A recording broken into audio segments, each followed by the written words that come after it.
नमस्कार विद्यार्थी मित्रांनो, MPSC जागरणवर आपले सहर्ष स्वागत आहे।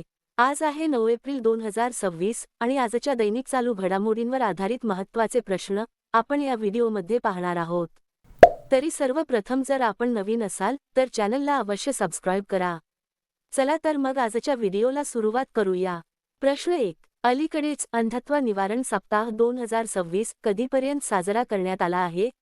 याचे अचूक उत्तर आहे पर्याय बी, 7 एप्रिल। स्पष्टीकरण: नेत्र आरोग्य आणि टाळता येण्याजोग्या अंधत्वाविषयी जागरूकता वाढवण्याच्या उद्देशाने भारतात 1 एप्रिल ते 7 एप्रिल 2026 या कालावधीत अंधत्व निवारण सप्ताह 2026 साजरा केला जात आहे। प्रश्न 2, अलीकडेच प्रसिद्ध झालेल्या अहवालानुसार UPI QR कोड व्यवहारांमध्ये किती टक्के वाढ झाली आहे? याचे अचूक उत्तर आहे पर्याय सी, 33%। स्पष्टीकरण: अलीकडेच प्रसिद्ध झालेल्या वर्ल्डलाइनच्या अहवालानुसार 2025 मध्ये भारतात UPI QR कोड व्यवहारांच्या संख्येत 33% वाढ झाली आहे। ही वाढ देशभरातील व्यापाऱ्यांकडून डिजिटल पेमेंटचा वेगाने होणारा अवलंब आणि जलद सुलभ कॅशलेस व्यवहारांप्रती वाढती लोकप्रियता दर्शवते। देशातील एकूण सक्रिय UPI QR कोडची संख्या 731.38 दशलक्षांवर पोहोचली आहे। लहान आणि मध्यम व्यापाऱ्यांकडून स्कॅन अँड पेचा वापर सातत्याने वाढत आहे। प्रश्न 3, अलीकडेच कोणत्या राज्यातील सिंधनूर येथे श्रीकृष्णदेवराय सैनिक स्कूलचे उद्घाटन झाले आहे? याचे अचूक उत्तर आहे पर्याय बी, कर्नाटक। स्पष्टीकरण: अलीकडेच एप्रिल 2026 मध्ये कर्नाटकच्या रायचूर जिल्ह्यातील सिंधनूर येथे श्रीकृष्णदेवराय सैनिक स्कूलचे उद्घाटन करण्यात आले आहे।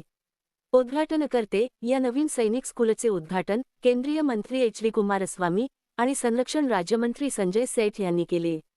उद्देश: हे स्कूल क्षेत्रात मूल्य आधारित आणि संरक्षण केंद्रित शिक्षणाला चालना देण्याच्या केंद्र सरकारच्या दृष्टिकोनाखाली स्थापन करण्यात आले आहे, जे राष्ट्र उभारणीत योगदान देईल। कर्नाटक राज्याची माहिती: राजधानी बेंगळुरू, मुख्यमंत्री सिद्धरामय्या, राज्यपाल थावरचंद गेहलोत। आता पाहू कर्नाटकशी संबंधित इतर चालू घडामोडी। नमो ड्रोन दीदी योजनेअंतर्गत कर्नाटकातील सर्वाधिक महिला बचत गटांना ड्रोन पायलट म्हणून प्रशिक्षित करण्यात आले। पहिल्या खेलो इंडिया ट्रायबल गेम्स 2026 मध्ये कर्नाटक अव्वल स्थानी राहिले। निक्टिव्हेंट्राचस काली नावाच्या बेडकाच्या नवीन प्रजातीचा शोध कर्नाटकात लागला। कर्नाटक सरकारने विद्यार्थ्यांना इंटरनेटच्या व्यसनापासून वाचवण्यासाठी एक नवीन डिजिटल धोरण सादर केले। एकात्म मानव दर्शन भारताचा जागतिक दृष्टिकोन या विषयावरील आंतरराष्ट्रीय शैक्षणिक परिषदेचे उद्घाटन मैसूरमध्ये झाले।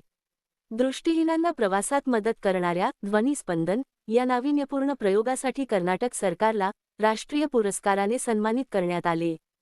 प्रश्न 4, अलीकडेच येस बँकच्या MD आणि CEO पदाचा कार्यभार कोणी स्वीकारला आहे? याचे अचूक उत्तर आहे पर्याय सी, विनय टोनसे। स्पष्टीकरण: विनय M टोनसे यांनी 6 एप्रिल 2026 रोजी येस बँकेचे नवीन व्यवस्थापकीय संचालक आणि मुख्य कार्यकारी अधिकारी म्हणून पदभार स्वीकारला आहे।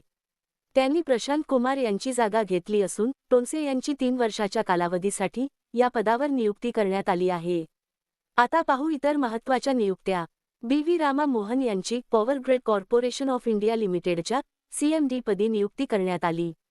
चंचल कुमार यांनी माहिती आणि प्रसारण मंत्रालयाच्या सचिव पदाचा कार्यभार स्वीकारला। जनरल धीरज सेठ यांनी देशाचे नवीन उपसेनाप्रमुख म्हणून पदभार स्वीकारला। राष्ट्रीय आपत्ती प्रतिसाद दलाच्या महासंचालकपदी पियुष आनंद यांची नियुक्ती करण्यात आली। बृहन्मुंबई महानगरपालिकेच्या पहिल्या महिला आयुक्त म्हणून अश्विनी भिडे यांची नियुक्ती करण्यात आली। DGCAचे महासंचालक म्हणून वीर विक्रम यादव यांची नियुक्ती करण्यात आली। साध्वी निरंजन ज्योती यांनी NCBCच्या अध्यक्षपदाचा कार्यभार स्वीकारला। नोकिया इंडियाने समर मित्तल यांची आपले कंट्री बिझनेस लीडर म्हणून नियुक्ती केली। प्रश्न 5, अलीकडेच आर्थिक वर्ष 2026 मध्ये मालवाहतुकीच्या बाबतीत कोणत्या बंदराने पहिले स्थान पटकावले आहे? याचे अचूक उत्तर आहे पर्याय डी, दीनदयाल बंदर। स्पष्टीकरण: आर्थिक वर्ष 2026 मध्ये दीनदयाल पोर्ट अथॉरिटी हे भारतातील मालवाहतुकीच्या बाबतीत आघाडीचे बंदर म्हणून उदयास आले आहे आणि त्यांनी पारादीप पोर्ट ऑथॉरिटीला मागे टाकले आहे। उत्तम परिचालन कार्यक्षमता, जहाजांची जलद हालचाल आणि भागधारकांशी उत्तम समन्वय यामुळे या बंदराने मालवाहतुकीत मोठी प्रगती नोंदवली आहे। प्रश्न 6, अलीकडेच कोणत्या राज्यातील दिव्या सिंह यांनी अवघ्या 14 दिवसांत सायकलने एव्हरेस्ट बेस कॅम्पवर पोहोचून विक्रम प्रस्थापित केला आहे? याचे अचूक उत्तर आहे पर्याय बी. उत्तर प्रदेश. स्पष्टीकरण. अलीकडेच उत्तर प्रदेशातील गोरखपूर दिव्या सिंह यांनी अवघ्या 14 दिवसांत सायकलने काठमांडूहून एव्हरेस्ट बेस कॅम्पवर 17,560 फूट पोहोचून इतिहास रचला आहे.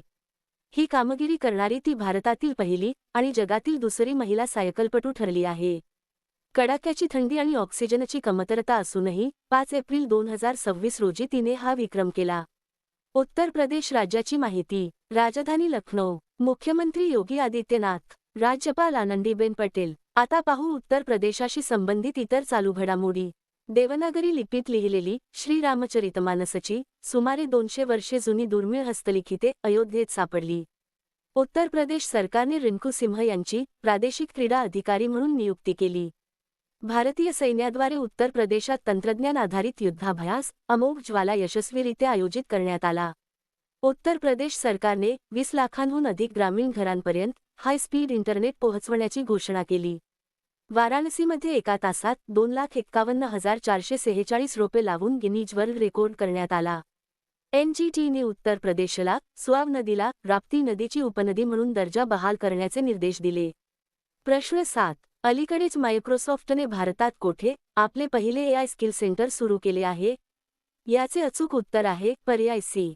चंदीगड युनिव्हर्सिटी. स्पष्टीकरण. मायक्रोसॉफ्टने उच्च मागणी असलेल्या डिजिटल क्षेत्रातील विद्यार्थ्यांची रोजगारक्षमता वाढवण्यासाठी मायक्रोसॉफ्ट स्किल सेंटर स्थापन करण्यासाठी चंदीगड युनिव्हर्सिटी सोबत भागीदारी केली आहे. प्रश्न 8.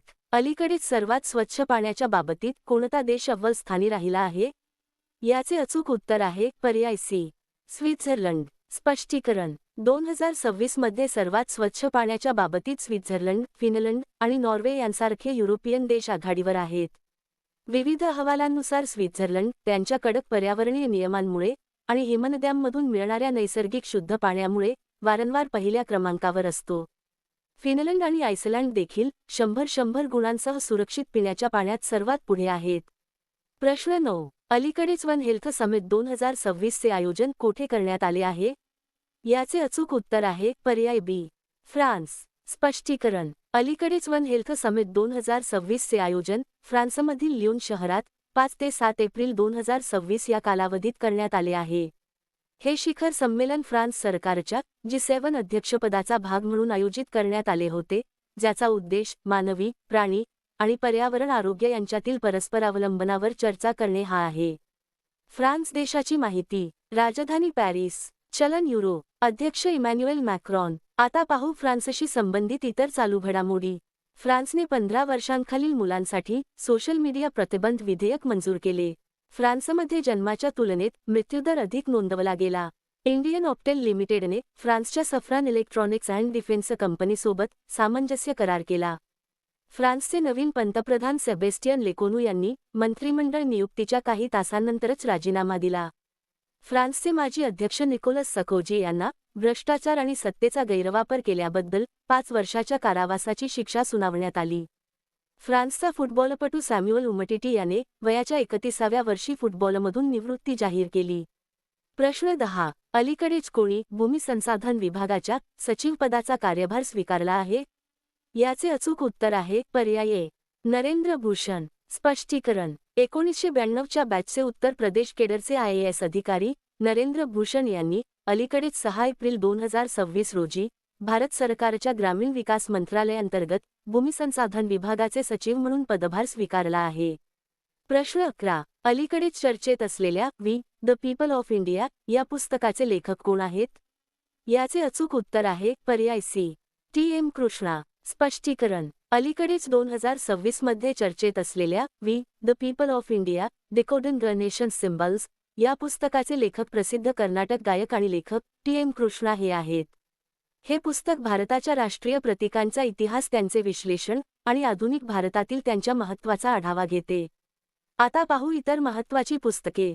आशुतोष अग्निहोत्री यांनी लिहिलेल्या सब्बर राम तपस्वी राजा या पुस्तकाचे प्रकाशन झाले. करुणा द पॉवर ऑफ कंपेन्शन हे पुस्तक कैलास सत्यार्थी यांनी लिहिले आहे.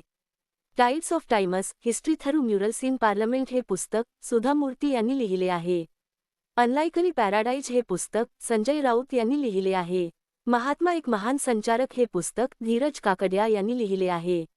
विजय गोयल यांनी लिहिलेल्या अटल बिहारी वाजपेयी शाश्वत राजनेता या पुस्तकाचे प्रकाशन झाले.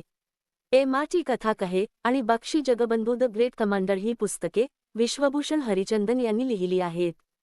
प्रश्न 12. अलीकडेच भारताच्या पहिल्या LGBTQ राज्यसभा सदस्य कोण बनल्या आहेत?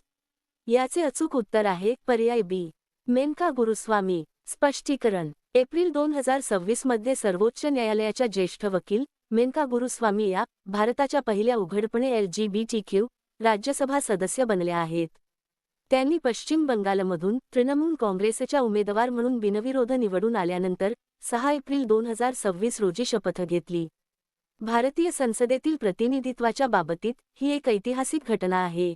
आता मागील व्हिडिओतील प्रश्न. अलीकडेच कोणी SAFF अंडर-20 चॅम्पियनशिप 2026 चे विजेतेपद पटकावले आहे? याचे अचूक उत्तर आहे पर्याय बी. बांगलादेश. आता पाहू अतिशय महत्त्वाचे सराव प्रश्न. हरियाणा पोलिसांनी नागरिकांच्या सुरक्षेसाठी अभेद्य ॲप्लिकेशन लॉन्च केले. इराणने जाणता मोहीम सुरू केली. पहिल्या खेलो इंडिया ट्रायबल गेम्स 2026 मध्ये कर्नाटक अव्वल स्थानी राहिले. माल्टा हा देश 2027 च्या राष्ट्रकुल युवा खेळांचे आयोजन करेल. नेपाळ सरकारने इयत्ता 5वी पर्यंतच्या मुलांसाठी सर्व पारंपरिक परीक्षा रद्द केल्या. महाराष्ट्र सरकारने माझे गाव आरोग्य संपन्न गाव ही मोहीम सुरू केली. दिल्लीत लखपती बिटिया योजना सुरू करण्यात आली. UCC विधेयक मंजूर करणारे दुसरे राज्य गुजरात ठरले. भारत चीनला मागे टाकून अमेरिकेतील कापूस उत्पादनांचा सर्वात मोठा निर्यातदार बनला आहे. मॅकग्रिटीन यांची BBCचे नवीन महासंचालक म्हणून नियुक्ती करण्यात आली. SBI जनरल इन्शुरन्सचे ब्रँड अम्बेसेडर म्हणून पंकज त्रिपाठी यांची नियुक्ती करण्यात आली. चंचल कुमार यांनी माहिती आणि प्रसारण मंत्रालयाच्या सचिव पदाचा कार्यभार स्वीकारला. तेलंगणा सरकारने इंदिरम्मा परिवार जीवन विमा योजना जाहीर केली. चंदीगड हा भारताचा दुसरा पूर्ण साक्षर केंद्रशासित प्रदेश बनला आहे. उत्तराखंड सरकारने स्वास्थ्य धाम पोर्टल सुरू केले. पश्चिम बंगालमध्ये मथुआ धर्ममेळा आयोजित करण्यात आला. पंतप्रधान मोदींनी गांधीनगरमध्ये सम्राट संप्रती संग्रहालयाचे उद्घाटन केले. मयंक चक्रवर्ती भारताचे 94वे ग्रँडमास्टर बनले आहेत. DGCAचे महासंचालक म्हणून वीर विक्रम यादव यांची नियुक्ती करण्यात आली. तामिळनाडू 2024-25 मध्ये भारताचे अव्वल कापड निर्यातदार राज्य म्हणून उदयास आले आहे. आता तुमच्यासाठी प्रश्न. अलीकडेच जगातील तिसरा सर्वात मोठा इलेक्ट्रॉनिक्स निर्यातदार कोण बनला आहे? दिलेल्या पर्यायातून या प्रश्नाचे उत्तर कमेंटमध्ये नक्की द्या. उद्या पुन्हा भेटू पुढील भागात. धन्यवाद.